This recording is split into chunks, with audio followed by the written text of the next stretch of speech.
نحمده ونشكره، ومن مساوئ أعمالنا نستغفره، ونستعينه على نيل الرضا، ونستمد لطفه فيما قضى. إلهي قد رفعت يداي أدعو، وأنت الواحد الحق المجيب، وأنت الغافر المولى إلهي، ومن قصد الكريم فلا يخيب. ونصلي ونسلم على النبي الأمي الذي علم المتعلمين وبعث الأمل في قلوب الحائرين، فعلى رسول الله نصلي أجمعين. هو النبي جاء بخير علم، فأضحى قوله الحق المبين، فلم يقرأ كما زعموا، ولكن يعلمه إله العالمين. نبي علم الدنيا جميعا بفضل من كريم الأكرمين. الجمع الطيب الكريم، نحييكم بتحية يطيب من القلب شذاها مسكا وريحانا، وتحمل في طياتها حبا ووفاء. تحية أهل الجنة يوم يلقون ربهم سلام، فسلام الله عليكم ورحمته وبركاته. من داخل هذه الرحاب العطرة، ومن هذه الساحة القرآنية، وبين هذه الوجوه النيرة وهؤلاء الآباء الأفاضل،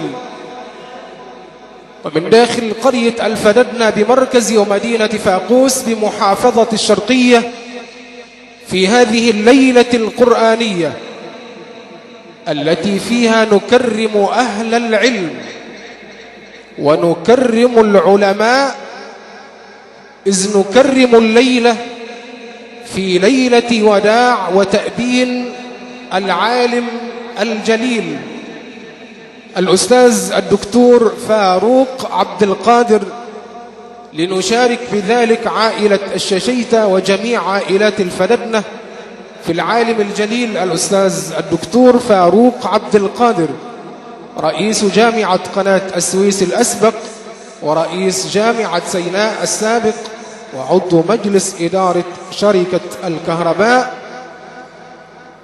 وفي هذه الليلة، قبل أن نستفتحها مع العلم القطب القرآني الإذاعي قارئ اللامع والمجيد الشيخ إسماعيل السيد الطنطاوي، من داخل بلدة كنا نفخر بها ولا نزال وسنظل، هذا البلد الذي أنجب سفير قراء مصر في العالم، وأنجب قارئا كنا نفخر بحق أن ننتسب إلى الشرقية وإلى مركز ومدينة فاقوس للعالم والعلم الإذاعي الأشهر في اتحاد الإذاعة والتلفزيون العربي، صاحب الفضيلة المرحوم سيدنا الشيخ السيد أبو متولي عليه رحمة الله، وفضيلة القارئ الشيخ إسماعيل السيد الطنطاوي. هذه أول مرة تطأ قدمه أرض الفددنة بعد وفاة سيدنا الشيخ السيد متولي عبد العال. كم جمعت بينهما من ليال للقرآن الكريم، جمعهما الحب الصادق لله وتلاوة القرآن الكريم. الحق أسأل أن ينفعنا بجمال وعبير القرآن، وأن نوفق في تقديم هذه الليلة القرآنية. أتشرف بأن أكون مع حضراتكم مقدما لعزاء اليوم، محدثكم محمد عويضة من أسرة المذيعين. بعد أن استمعنا واستمتعنا في فجر هذا اليوم عبر أثير إذاعات جمهورية مصر العربية وشبكة إذاعة القرآن الكريم في قرآن فجر اليوم لقارئنا الذي سعدنا بسماعه فجرا، القارئ والوالد والقطب القرآني صاحب الأصول الشرقاوية. إن سألت عنه فإنه ذا أصل شرقاوي يحمل لقب الطنطاوي وانتسب دقلاوي، فهو العالم الإذاعي القارئ الشيخ إسماعيل السيد الطنطاوي، قارئ الإذاعة والتلفزيون العربي، المقيم بمركز ومدينة بني عبيد بمحافظة الدقهلية. يتفضل مشكورا.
بسم الله الرحمن الرحيم.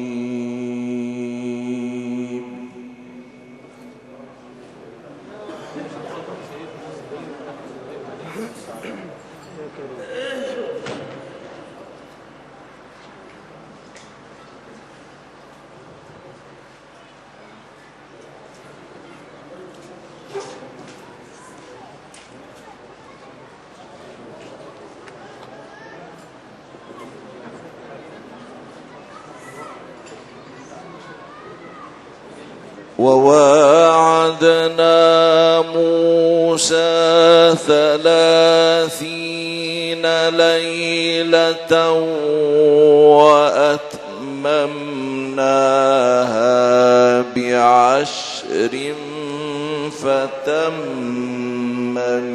ميقات ربه 40 ليلة.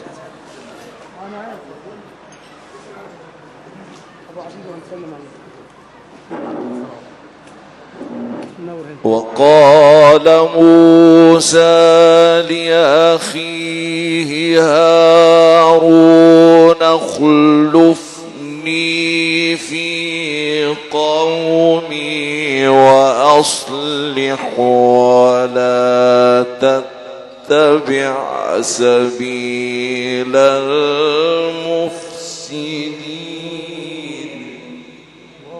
عليك يا عم الحاج.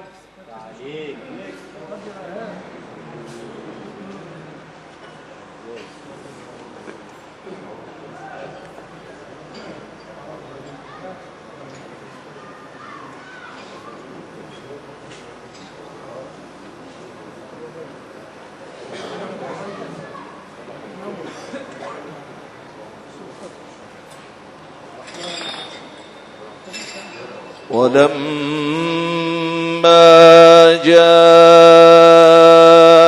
موسى لميقاتنا وكلمه ربه قال رب أرني أنظر إليك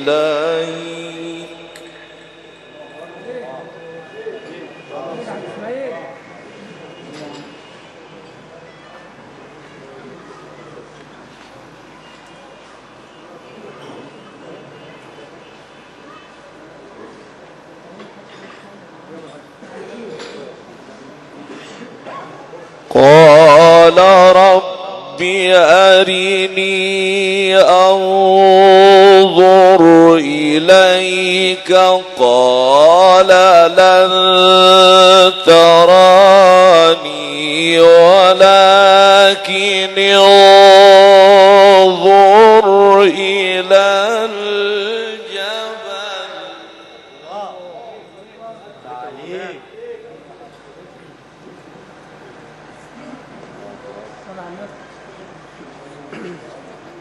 ولكن انظر إلى الجبل فإن استقر مكانه فسوف تراني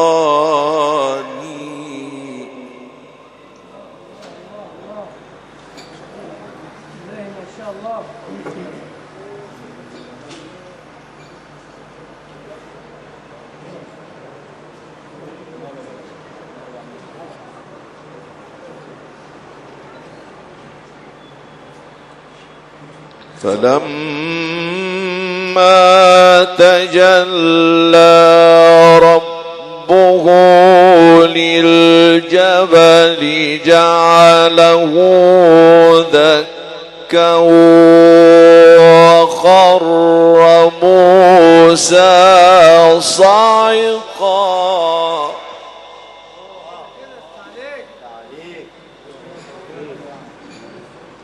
وخر موسى صعقا فلما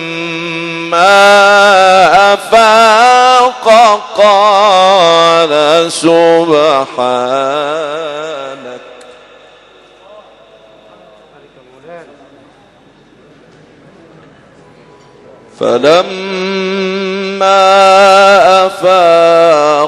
قال سبحانك تبت إليك وأنا أول المؤمنين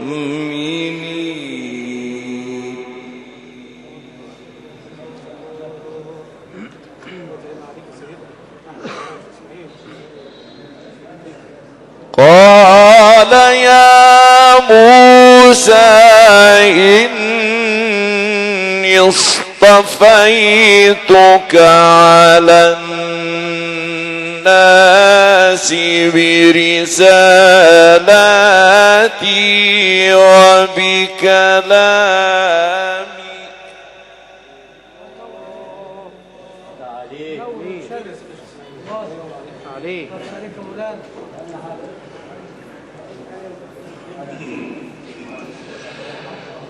قال يا موسى إني اصطفيتك على الناس برسالاتي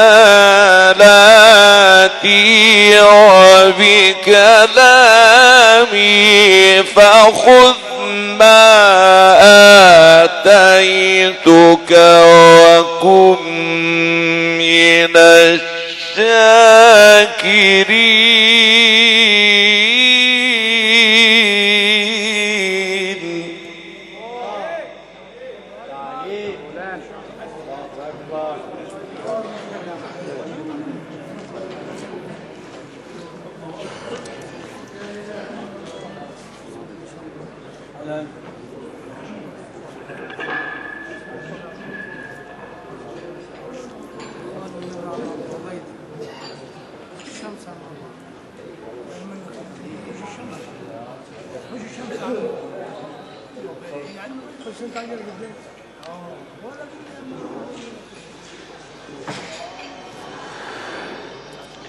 وكتبنا له في الألواح من كل شيء موعظة وتفصيلا لكل شيء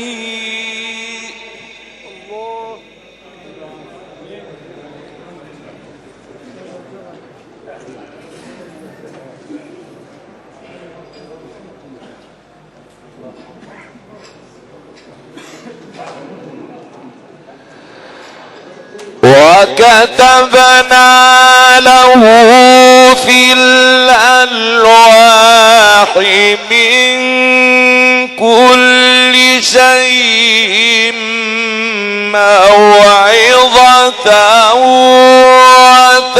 وتفصيلا لكل شيء فخذها بقوة.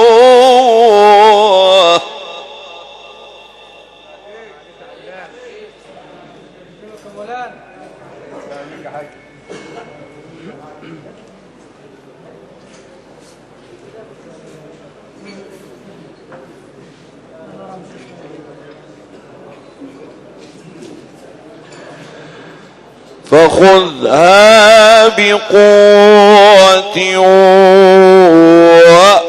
وأمر قومك يأخذوا بأحسنها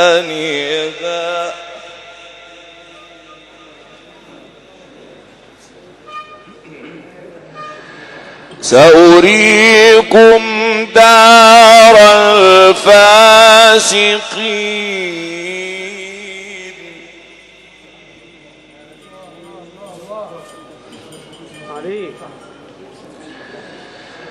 سأصرف عن آياتي الذين يتكبرون في الأرض بغير الحق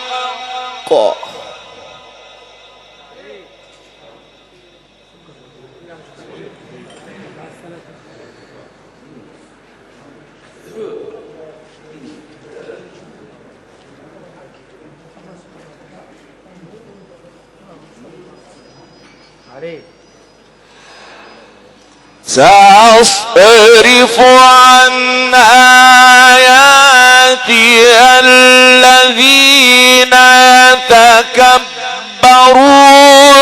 في الأرض بغير الحق وإن يروا كل آية لا يؤمنون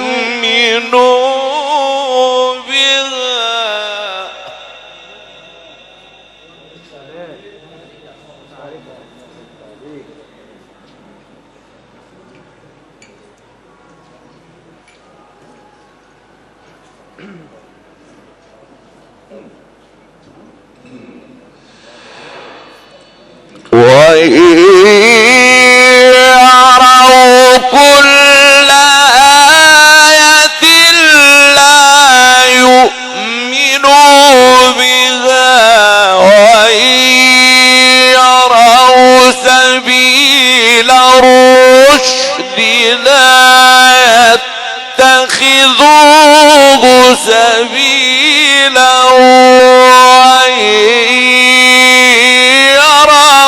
سبيل الغي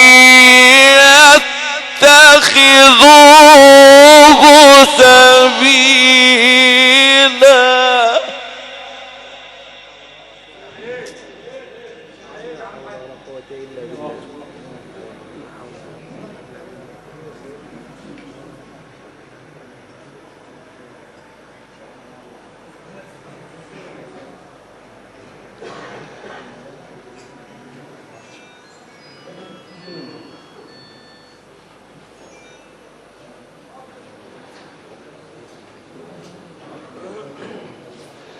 ذلك بأنهم كذبوا بآياتنا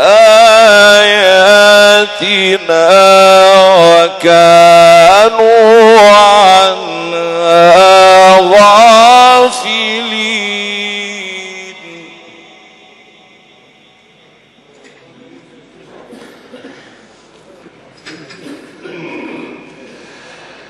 والذين كذبوا بآياتنا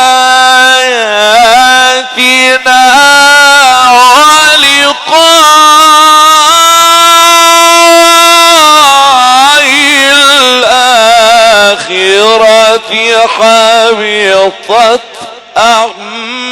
أعمالهم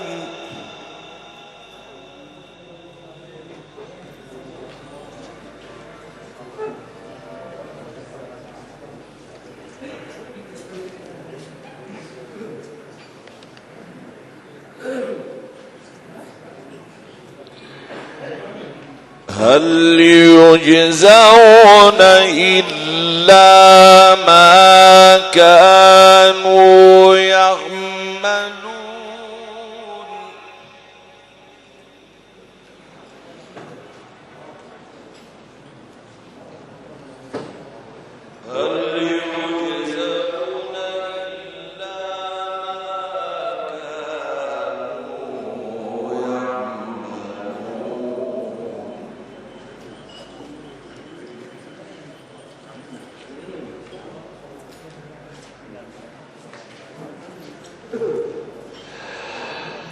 واتخذ قوم موسى من بعده من حليهم عجلا جسدا له خوار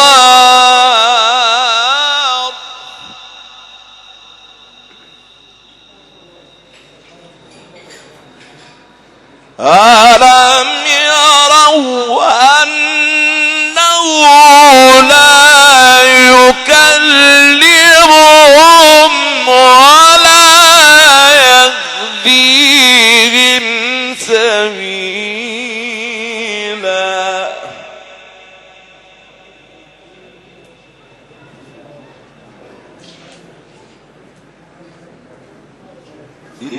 اتخذوه وكانوا ظالمين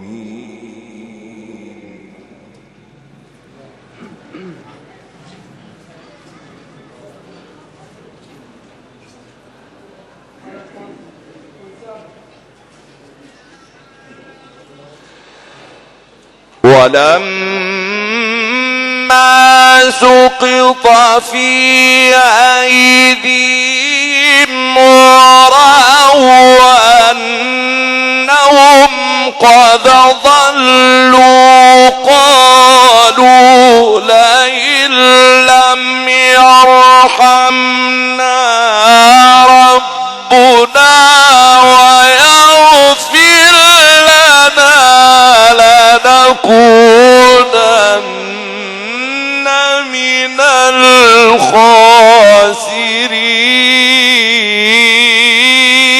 الخاسرين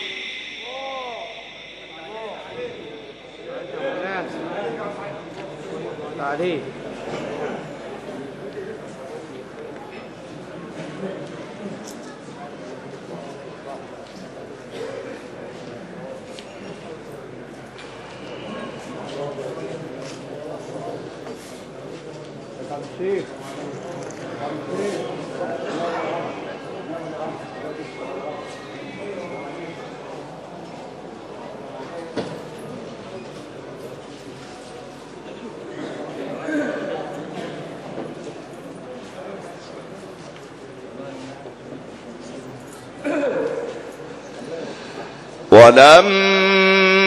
ولما رجع موسى إلى قومه غضبان آسفا قال بئس ما خلفتموني من بعدي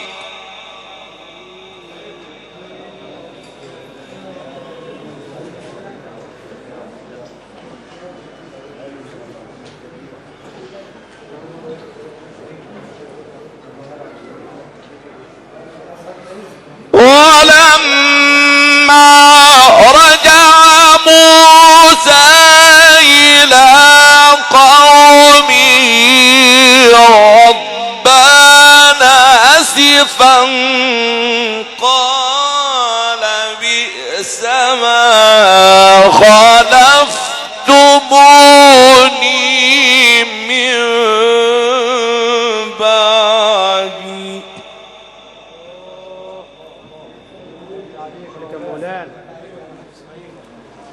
أعجلتم أمر ربكم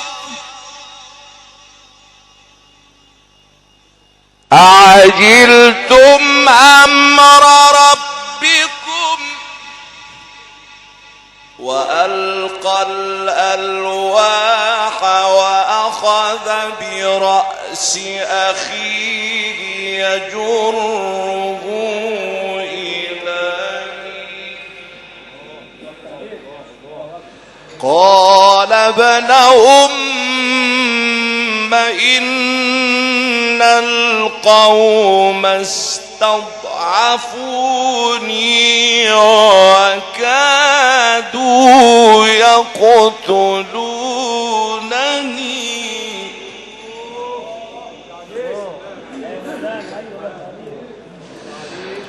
قال ابن أم إن القوم استضعفوني وكادوا يقتلونني فلا تشمت بي الأعداء ولا تجعلني مع القوم الظالمين.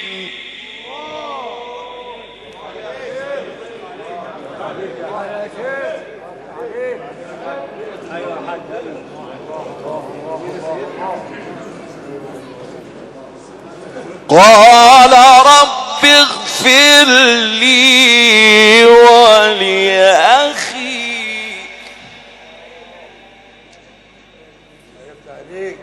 قال رب اغفر لي ولأخي وأدخلنا في رحمتك وأنت أرحم الراحمين.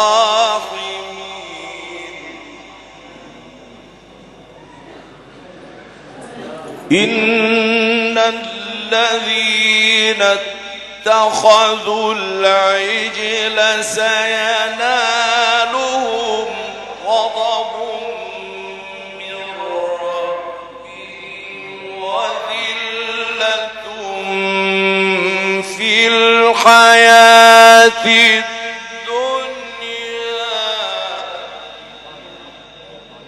وكذلك نجزي المفترين.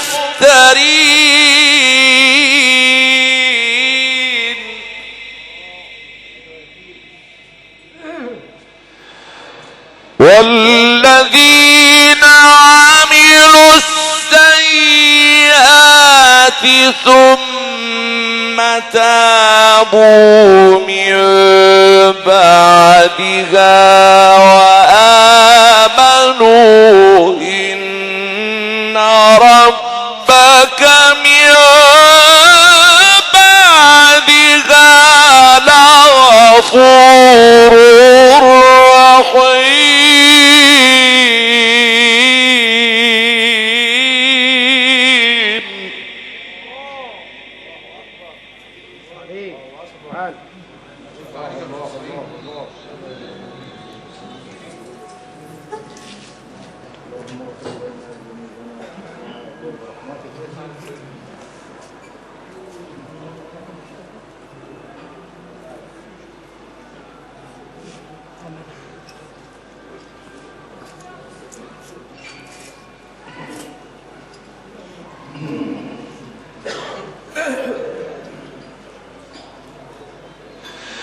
ولما سكت عن موسى الغضب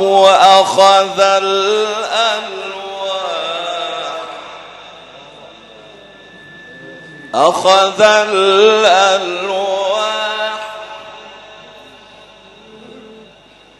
ولما سكت عن موسى الغضب أخذ الألواح وفي نسختها هدى ورحمة للذين هم لربهم يرهبون.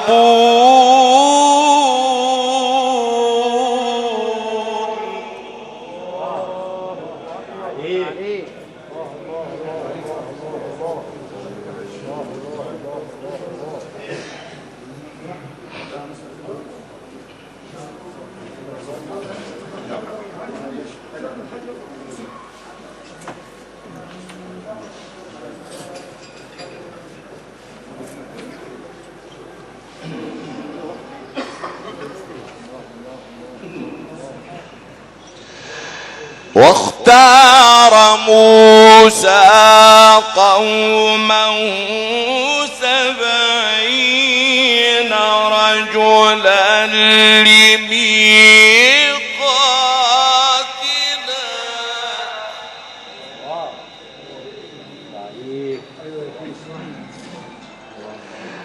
فلما أخذتهم الرجفة قال رب لو شئت أهلكتهم من قبل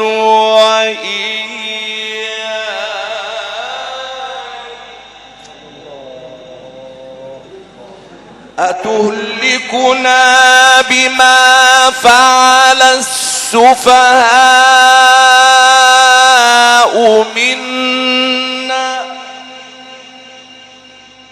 إن هي إلا فتنتك تضل بها من تشاء وتهدي من تشاء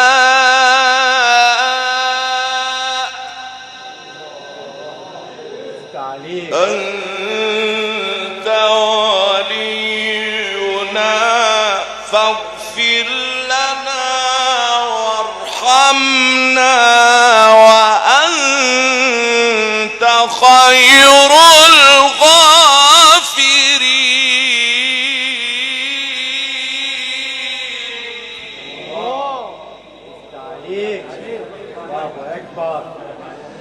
واكتب لنا في هذه الدنيا حسنة وفي الآخرة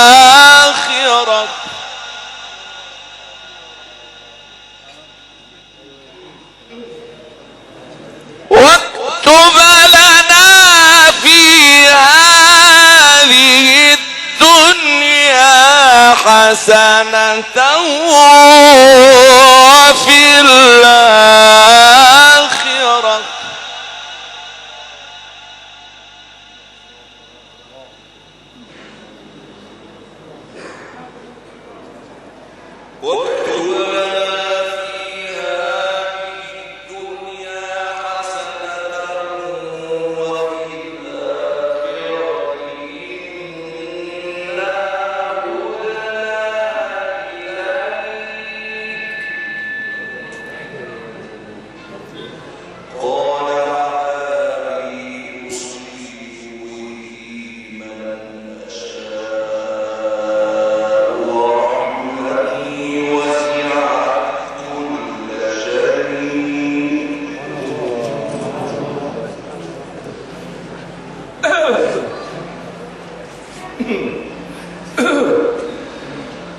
قال عذابي أصيب به من أشاء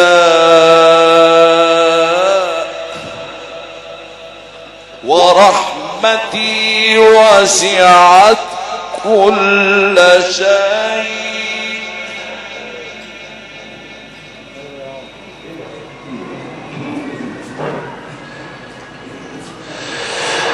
قال عذابي أصيب به من أشاء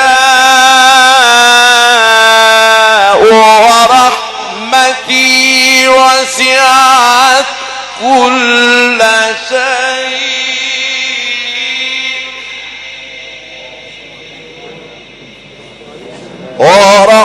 ورحمتي وسعت كل شيء فسأكتبها للذين يتقون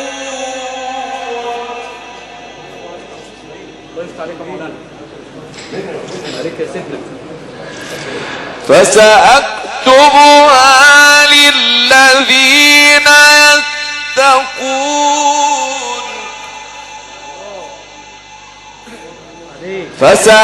فسأكتبها للذين يتقون ويؤتون الزكاة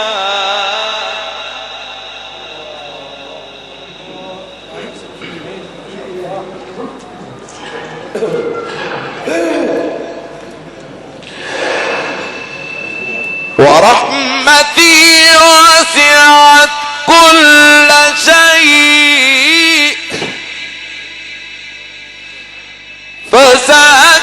فسأكتبها للذين يتقون ويؤتون الزكاة والذين هم بآياتنا يؤمنون الذين يتبعون الرسول النبي الأمي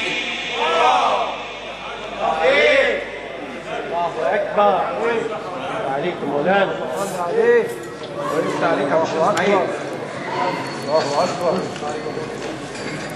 ويفتح عليك يا سيدي الله الله الله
الذين يتبعون الرسول النبي الأمي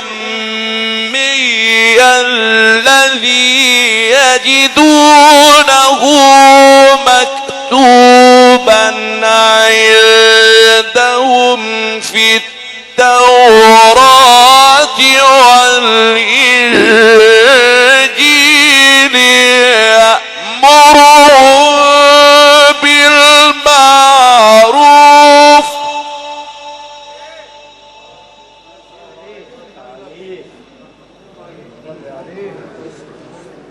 يأمرهم بالمعروف وينهاهم عن المنكر يأمرهم بالمعروف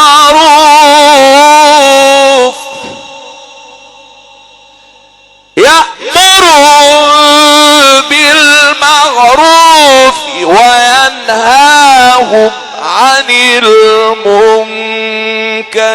ويحل لهم الطيبات ويحرم عليهم الخبائث ويضع عنهم إصرهم والأغلال التي كانت عليهم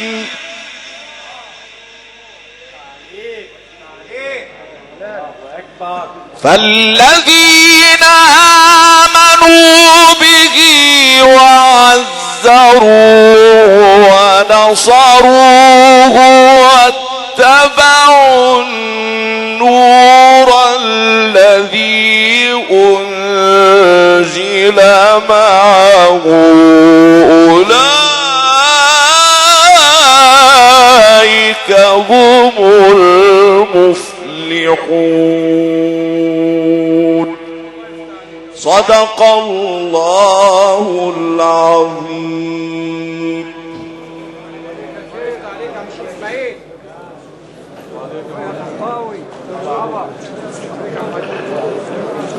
قال عذابي أصيب به من أشاء ورحمتي وسعت كل شيء. فما أحوج كل إنسان في هذه الحياة إلى رحمة الله تبارك وتعالى في الحياة وبعد الممات.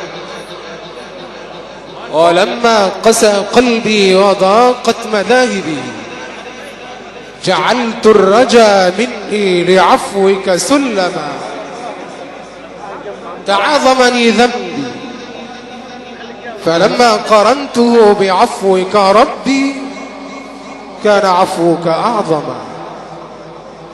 فما زلت ذا عفو عن الذنب ولم تزل تجود وتعفو منة وتكرما. هذه سورة الأعراف. كنا في رحاب هذه التلاوة العطرة للعلم القرآني الإذاعي قطب القرآني اللامع والمجيد فضيلة القارئ الشيخ إسماعيل السيد طنطاوي، قارئ اتحاد الإذاعة والتلفزيون العربي، المقيم بميت عبيد بمحافظة الدقهلية، في نقلنا لهذه الليلة القرآنية في ليلة تكريم ووداع أستاذ الدكتور فاروق عبد القادر، رئيس جامعة قناة السويس الأسبق ورئيس جامعة سيناء وعضو مجلس إدارة شركة الكهرباء. لشارك بذلك عائلة الششيتة ولجميع عائلات الفددنة.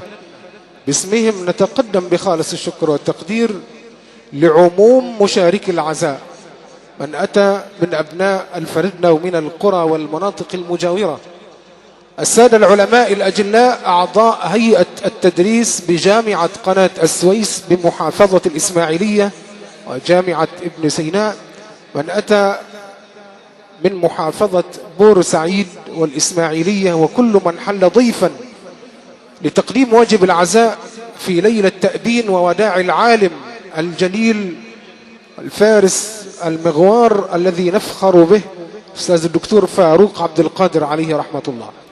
شاكرا لصاحب الهندسة الإذاعية والصوتية لأرقى مكبرات صوت الشرقية الحاج صلاح عبد الهادي، عميد مقاولي هندسة الصوت الشرقية المقيم بمنزل ميمون مركز مدينة أبو كبير. مخازن الفراشة والإنارة أبناء الحاج السباعي بن المأذون والحاج جمال، إدارة المعلم عادل السباعي بالسلطنة وفاقوس. أرقى قصور الضيافة وخدمات البوفيه أولاد أبو وهدان لعميد قصور الضيافة متر إيهاب عثمان بالسواقي بمركز أبو كبير بمحافظة الشرقية. أشكر لحضور أخي وزميلي الفاضل صاحب الخلق وأداء الواجب الإعلامي المميز واللامع شيخ صلاح الذي يسطع نجمه في سماء مركز ومدينة أبو كبير الذي أتى لتقديم واجب العزاء. وأشكر الله سعيكم جميعا.